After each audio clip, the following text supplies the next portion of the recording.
అందరికీ నమస్కారం. నిమ్మగడ్డ రమేష్ కుమార్ గారికి సంబంధించి హైకోర్టు 2 రోజుల క్రితం ఒక కీలకమైనటువంటి తీర్పు వెలువడించినటువంటి సంగతి మనందరికీ తెలుసు. ఆ తీర్పు ద్వారా నిమ్మగడ్డ రమేష్ కుమార్ గారి తొలగింపు చట్టవిరుద్ధమని, ఆయన తక్షణమే తన విధుల్లో చేరటానికి కావాల్సినటువంటి వెసులుబాటు కల్పించాలని రాష్ట్ర ప్రభుత్వాన్ని కూడా ఈ తీర్పు ద్వారా ఆదేశించడం జరిగింది. కానీ దురదృష్టం, ఈ తీర్పు వెలువడించిన తర్వాత అదే రోజు సాయంత్రం ఈ రాష్ట్ర అడ్వకేట్ జనరల్ శ్రీరామ్ గారు ఒక ప్రెస్ మీట్ పెట్టి ఈ తీర్పుని వక్రీకరిస్తూ రాష్ట్ర ప్రజలందరినీ కూడా తప్పుదోవ పట్టించే ప్రయత్నం చేశారు. కాబట్టి ఈ రోజున ఈ వీడియో ద్వారా నేను అడ్వకేట్ జనరల్ శ్రీరామ్ గారిని కొన్ని సూటి ప్రశ్నలు అడగదలుచుకున్నాను. ఆయన ఈ ప్రశ్నలకి రాష్ట్ర ప్రజలందరికీ కూడా సమాధానం చెప్పాలని కూడా మేము డిమాండ్ చేస్తున్నాం. ఎందుకంటే గత చరిత్రలో ఎప్పుడూ లేని విధంగా ఒక కోర్టు ఇచ్చినటువంటి తీర్పు పైన ఒక ప్రెస్ మీట్ పెట్టి వ్యాఖ్యానం చేయడం అనేది ఒక అడ్వకేట్ జనరల్ గతంలో ఎప్పుడు మనం చూడలేదు. కానీ ఈ రోజున మీరు ముఖ్యమంత్రి గారి ఒత్తిడికి తలొక్కి ఇవాళ మీరు చేయకూడనటువంటి ఒక పని, నల్లకోటు వేసుకుని మీరు చేయకూడనటువంటి ఒక పని మీరు చేశారు శ్రీరామ్ గారు.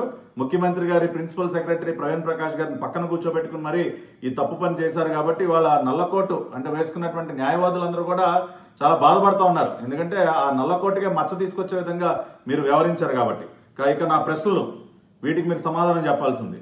నిమ్మగడ్డ రమేష్ కుమార్ గారి అపాయింట్మెంట్ ఏదైతే ఉందో 2016లో ఆ రోజు ఉన్నటువంటి గవర్నర్ నరసింహన్ గారు జీవో నెంబర్ 11 ద్వారా ఆర్టికల్ 243K అనుసరించి నియామకం చేశారండి. చాలా క్లియర్ గా in exercise of the powers conferred on me under article 243K of the constitution of India I'm appointing doctor Nimmagadda Ramesh Kumar as election commissioner for 5 years అని ఆ రోజున నరసింహన్ గారు ఇచ్చినటువంటి జీవో నెంబర్ 11 డేటెడ్ 31/2016. కానీ ఇవాళ కనకరాజు గారిని నియమిస్తూ ఇచ్చినటువంటి జీవో, హరిచందన్ గారు ఇచ్చినటువంటి జీవో నెంబర్ 619 డేటెడ్ 11/4/2020లో ఎక్కడా కూడా ఆర్టికల్ 243K అని ప్రస్తావించలేదండి.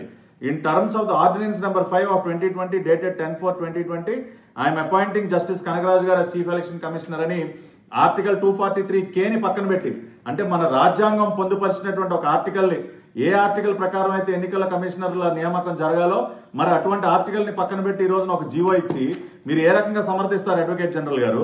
అంటే రాజ్యాంగబద్ధంగా నిమ్మగడ్డ రమేష్ కుమార్ గారికి ఇచ్చినటువంటి జీవో కరెక్టా నరసింహన్ గారు? రాజ్యాంగ విరుద్ధంగా ఆర్టికల్ ని పక్కన పెట్టి ఆర్టికల్ 243K అని పక్కన పెట్టి హరిచందన్ గారు ఇచ్చినటువంటి జీవో కరెక్ట్? మీరు దయచేసి రాష్ట్ర ప్రజలకు సమాధానం చెప్పాలని మేము డిమాండ్ చేస్తున్నాం. ఇంకా అత్యంత ఆశ్చర్యకరమైనటువంటి విషయం ఏంటంటే పారాగ్రాఫ్ నెంబర్ 84లో ఈ హైకోర్టు ఇచ్చినటువంటి తీర్పులో జీవో నెంబర్ 618 ఏదైతే నిమ్మగడ్డ రమేష్ కుమార్ గారిని తొలగిస్తూ ఇచ్చినటువంటి జీవో ఏదైతే ఉందో అది గవర్నర్ గారి సంతకం లేకుండానే విడుదల చేశారని చెప్పి ఈ తీర్పులో ప్రస్తావించారంటే ఏజీ గారు. ఇన్ని తప్పుడు పనులను సమర్థించు అసలు మీరు ఎట్లా వాదనలు వినిపించారు హైకోర్టులో? అసలు మాకెవరికి అర్థం కావట్లేదు. ఈ హైకోర్టు తీర్పు ఇచ్చినటువంటి తీర్పులో పారాగ్రాఫ్ నెంబర్ 99లో వాళ్ళు స్పష్టంగా ఇంకొక విషయాన్ని కూడా ప్రస్తావించారు. మీరు ఏదైతే అసలు ఈ ఆర్డినెన్స్ సంబంధించినటువంటి విచారణ చేసే పరిధి మీరు హైకోర్టుకు లేదని మీరు వాదించారో ఆ పరిధి ఉంది అని చెప్పి ఆర్టికల్ 226 ప్రకారం పారాగ్రాఫ్ నెంబర్ 99 ద్వారా హైకోర్టు జడ్జిమెంట్ లో చాలా క్లియర్ గా స్పష్టం చేయడం జరిగింది. కాబట్టి మీరు ఏ రకంగా అటువంటి వాదనలు వినిపించారో కూడా రాష్ట్ర ప్రజలకు సమాధానం చెప్పాలి.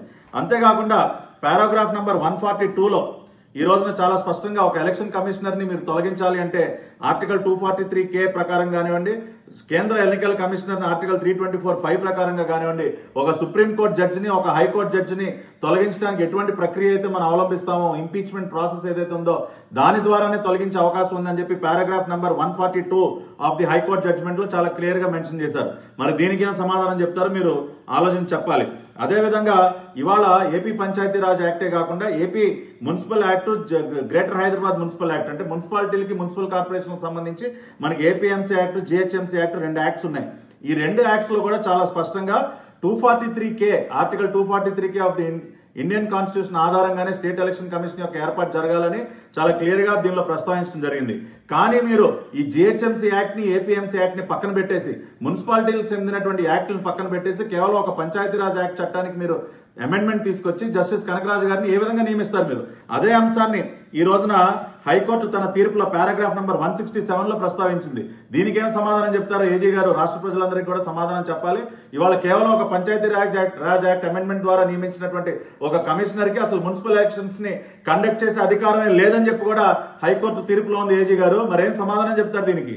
అదేవిధంగా ఇవాళ చీఫ్ సెక్రటరీ గారు పారాగ్రాఫ్ నెంబర్ 193లో ఈ తీర్పులో చీఫ్ సెక్రటరీ గారు తేలుగుట్టిన దొంగలాగా ఎప్పుడైతే నిమ్మగడ్డ రమేష్ కుమార్ గారు మార్చి 18న కేంద్ర ప్రభుత్వానికి లేఖ రాశారో తేలుగుట్టిన దొంగలాగా కేంద్ర ప్రభుత్వం అడగకపోయినా ఇవాళ మీరు దీనికి సంజాయిషి అడగకపోయినా 2 సార్లు సంజాయిషి ఇచ్చుకున్నటువంటి విషయాన్ని కూడా ఈ తీర్పులో ప్రస్తావించారు ఏజీ గారు. మరి గమనించారో లేదో మీరు? అదేవిధంగా ఇవాళ ఇంకా అనేక చిత్ర విచిత్రాలండి. పారాగ్రాఫ్ నెంబర్ 192లో ఇవాళ ఏదైతే వీళ్ళు ఎన్నికల సంస్కరణలో భాగంగా మేము ఈ అమెండ్మెంట్ తీసుకొచ్చామని చెప్తా ఉన్నారో ఆ ఎన్నికల సంస్కరణలు ఎంత గొప్పగా జరిగాయో కూడా పారాగ్రాఫ్ నెంబర్ 192లో చెప్పారండి. దానిలో ఏమనుంది అంటే ఒక 4 వ్యక్తులు ప్రిన్సిపల్ అడ్వైజర్ టు సీఎం అంటే సజ్జల రామకృష్ణారెడ్డి గారు కానివ్వండి, principal secretary to CM Praveen Prakash గారు కానివ్వండి, అడ్వకేట్ జనరల్ శ్రీరామ్ గారు, పంచాయతీరాజ్ గోపాలకృష్ణ ద్వివేది గారు 4 వ్యక్తులు సీఎం ఆఫీసులో కూర్చొని వీళ్ళు ఎన్నికల సంస్కరణలు చేసేస్తారంట. ఒక సంస్కరణ తీసుకురావాలంటే మీరు ఒక కమిటీని నియమించాలి, మిగతా రాజకీయ పార్టీలన్నీ సంప్రదించాలి, అందరు స్టేక్ హోల్డర్స్ తో మాట్లాడి ఆ కమిటీ రికమెండేషన్స్ ప్రకారం వెళ్లాల్సింది పోయి 4 వ్యక్తులు కూర్చుని 4 గోడల మధ్య ఏ రకంగా సంస్కరణలు చేస్తారండి? ఆ విషయాన్ని కూడా తీర్పులో ప్రస్తావించారు పారా నెంబర్ 192లో. దానికేం సమాధానం చెప్తారు అడ్వకేట్ జనరల్ గారు? అదేవిధంగా పారాగ్రాఫ్ నెంబర్ 195 అండ్ 196లో చాలా స్పష్టంగా ఒక అంశం ఏమని ప్రస్తావించారంటే చాలా కీలకమైనటువంటి అంశం ఇది. చీఫ్ సెక్రటరీ గారు ఎప్పుడైతే వీళ్ళు 7వ తారీఖున సీఎం ఆఫీస్ లో మీటింగ్ పెట్టుకున్నారో మీటింగ్ అయిన తర్వాత పంచాయతీరాజ్ శాఖ ద్వారా లా మినిస్ట్రీ ద్వారా వీళ్ళు చీఫ్ సెక్రటరీ గారికి ఫైల్ పంపిస్తారు. ఫైల్ పంపిస్తే ఆవిడ ఆ ఫైల్ నోట్ ఫైల్ ఏమని రాశారండి? ఆర్టికల్ 243Kని పక్కన పెట్టి ఈ ఆర్డినెన్స్ మీరు విడుదల చేయండి అని చెప్పి చీఫ్ సెక్రటరీ గారు రాయటం, దాన్ని అడ్వకేట్ జనరల్ గారు దాన్ని ఆమోదిస్తూ ఫార్వర్డ్ చేయటం పారాగ్రాఫ్ నెంబర్ 196లో మెన్షన్ చేసింది. ఒక బాధ్యత గల చీఫ్ సెక్రటరీ, ఒక ఐఏఎస్ ఆఫీసర్ రాజ్యాంగంలో ఉన్నటువంటి ఆర్టికల్ ని పక్కన పెట్టమని ఏ రకంగా చెప్తారండి? మీరు దాన్ని ఏ రకంగా సమర్థిస్తారు అడ్వకేట్ జనరల్ గారు?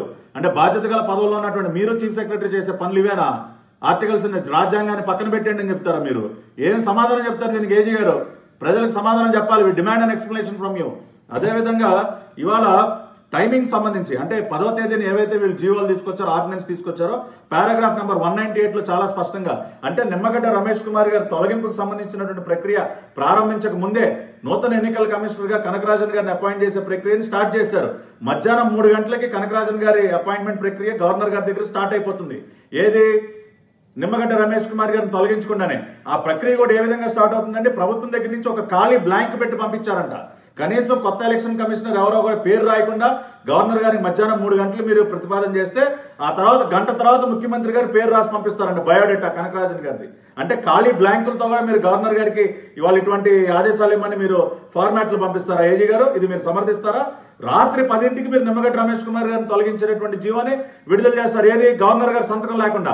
అంటే ముందు నిమ్మగడ్డ రమేష్ కుమార్ గారిని తొలగిస్తారా లేదంటే జస్టిస్ కనకరాజన్ గారిని అపాయింట్ చేస్తారా అండి? ఒక ఎలక్షన్ కమిషనర్ ఉండగానే మీరు నూతన ఎలక్షన్ కమిషనర్ గా నియమించేటటువంటి ప్రక్రియను స్టార్ట్ చేయడాన్ని మీరు ఏ విధంగా సమర్థిస్తారు అడ్వకేట్ జనరల్ గారు? మీరు సమాధానం చెప్పాలి.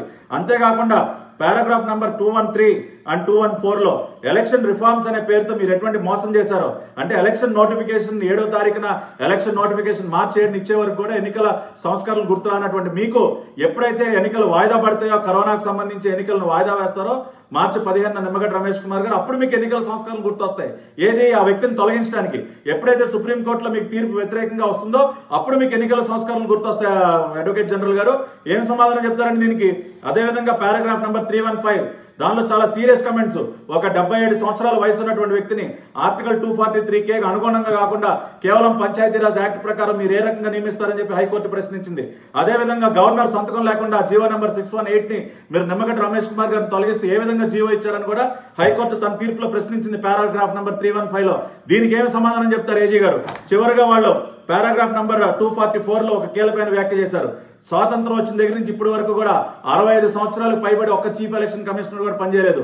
22 మంది చీఫ్ ఎలక్షన్ కమిషనర్లు భారతదేశంలో పనిచేస్తే అబౌవ్ 65 ఇయర్స్ ఒక్క వ్యక్తి కూడా పనిచేయకపోతే 77 సంవత్సరాల వయసు ఉన్నటువంటి వ్యక్తిని ఏ రకంగా నియమించారని చెప్పి హైకోర్టు ప్రశ్నించింది ఈ తీర్పులో.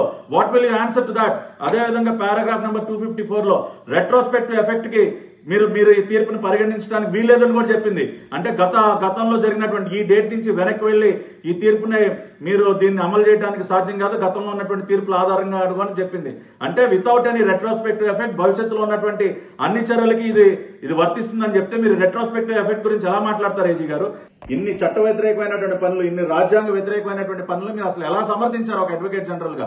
నల్లకోటు వేసుకుని న్యాయాన్ని ధర్మాన్ని కాపాడాల్సినటువంటి మీరు ఇటువంటి చట్ట వ్యతిరేకమైనటువంటి పనులకి, రాజ్యాంగ వ్యతిరేకమైనటువంటి పనులకి మీరు మద్దతును తెలియజేసి ఇవాళ మీరు ప్రజల ముందుకు వచ్చి ఏ రకంగా మాట్లాడతారు? You are unfit to be an advocate general mister Sriram. You have to answer to the questions which I asked you today on behalf of the people of the state of Andhra Pradesh. Nimmagadda Ramesh Kumar గారికి అనుకూలంగా వచ్చినటువంటి తీర్పును మీరు ఏ రకంగా వ్యతిరేకిస్తారు? అసలు ప్రభుత్వ పక్షాన్ని ఇటువంటి చట్టవిరుద్ధమైనటువంటి పనులు ఏ రకంగా మీరు సమర్థించారో రాష్ట్ర ప్రజలకు మీరు సమాధానం చెప్పాలి, లేదంటే రాజీనామా చేయమని చెప్పి డిమాండ్ చేస్తా ఉన్నాం.